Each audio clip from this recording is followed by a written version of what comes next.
अगर आप कहें कि गोबर अच्छे से पौधों के लिए अपनी इस्तेमाल करेंगे तो आप लोगों के पौधों की ग्रोथ जो है बहुत अच्छी हो सकती है।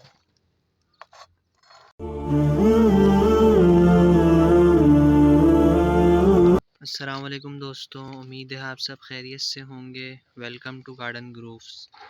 तो दोस्तों, आज की वीडियो बहुत ज़्यादा जो है वो इन्फॉर्मेटिव और इंटरेस्टिंग होने वाली है, क्योंकि आज मैं बात करने वाला हूँ इस फर्टिलाइज़र के ऊपर जो कि काऊ डंग कहलाता है।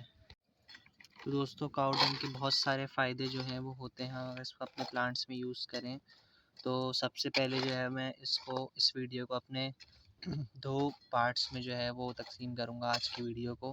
कि सबसे पहले मैं आपको बताऊँगा कि जो बेसिकली जो काऊ डंग है वो हमारी प्लांट्स के लिए कितना ज़्यादा ज़रूरी है।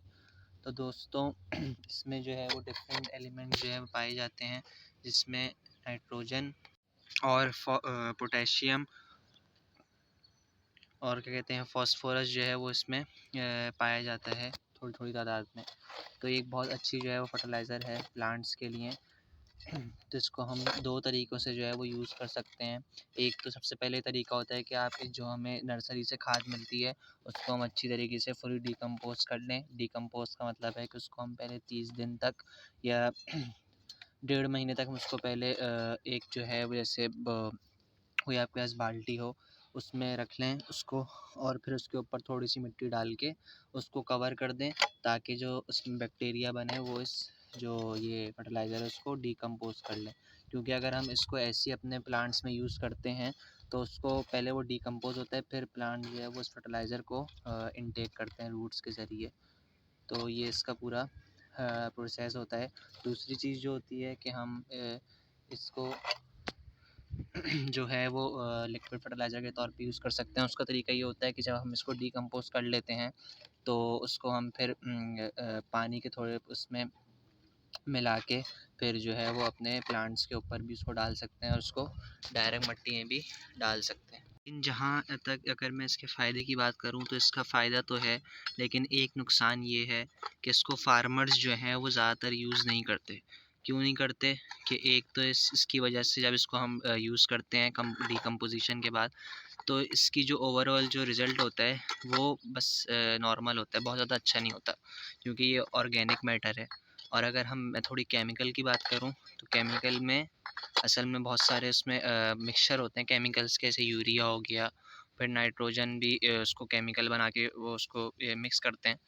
तो उसमें ये सब चीज़ें होती हैं, इसकी वजह से फार्मर्स जो हैं और जितने बड़े-बड़े आपने देखा होगा कि सब्जियां जो हमारी आ रही होती हैं पूरी कंट्री में, तो वो इसी तरीके से फास्ट उनका रेट होता है ग्रोथ, क्योंकि वो केमिकल फर्टिलाइज़र जो हैं वो यूज़ करते हैं। तो इसका एक ये है बस। बाकी लेकिन अगर आप ऑर्गेनिकली चलना चाहें तो ये बहुत अच्छा ऑप्शन है। इससे बेहतर कुछ और नहीं हो सकता।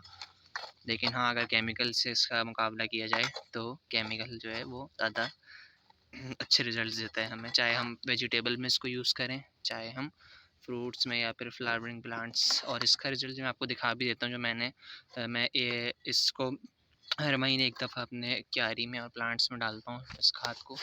तो इसका रिज़ल्ट देख सकते हैं आप। जैसे एक रोज़ का प्लांट था मेरे पास, उसमें देखें इतनी सारी जो है वो कलियाँ देखें कितनी सारी इसमें लगी हुई हैं, इधर भी और बहुत सारी जगह लगी हुई है। इसके अलावा अगर मैं आपको थोड़ी सी अपडेट दे दूँ, जो हमने धनिया लगाया था दिसंबर या नवंबर के महीने में पिछले साल, तो देखें वो अभी तक जो है वो इतनी अच्छी ग्रोथ कर रहे हैं और इसमें जो है अब छोटे-छोटे फूल आ रहे हैं, जिसके बाद जो है इसमें से हमारे सीड पॉट्स भी बनेंगे, जिसमें से सीड हम फिर निकाल लेंगे।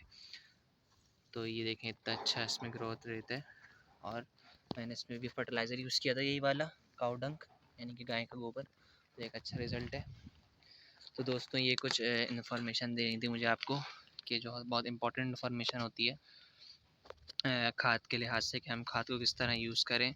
और इंशाल्लाह हम अपनी कमिंग वीडियोस में, जैसे कि आप लोगों को पता है कि सितंबर का महीना जो है वो समर सीज़न जो है वो शुरू हो चुका है, और फरवरी और मार्च का महीना होता है जिसमें हम समर वेजिटेबल्स जो हैं वो ग्रो करते हैं, या फ्रूट्स या फिर हम फ्लावर्स की बात भी कर सकते हैं इसमें।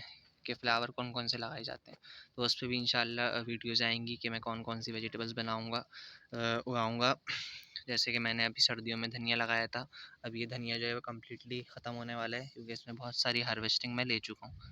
कम से कम 5-6 दफ़ा मैं इसको काट चुका हूँ, और तो अब देखें इसमें सीड पड़ाना शुरू हो गए। तो अब इसी गमलों में मैं इंशाल्लाह मिट्टी को वापस प्रूनिंग करके फिर करके वापस इसको थोड़ी सी इसमें यही काव डंग मिला के मैं इसको वापस इसमें नए सीड्स लगा दूँगा। तो मैं आपको बता दूँगा मैं कौन कौन सी सब्ज़ियाँ जो है वो लगा रहा हूँ।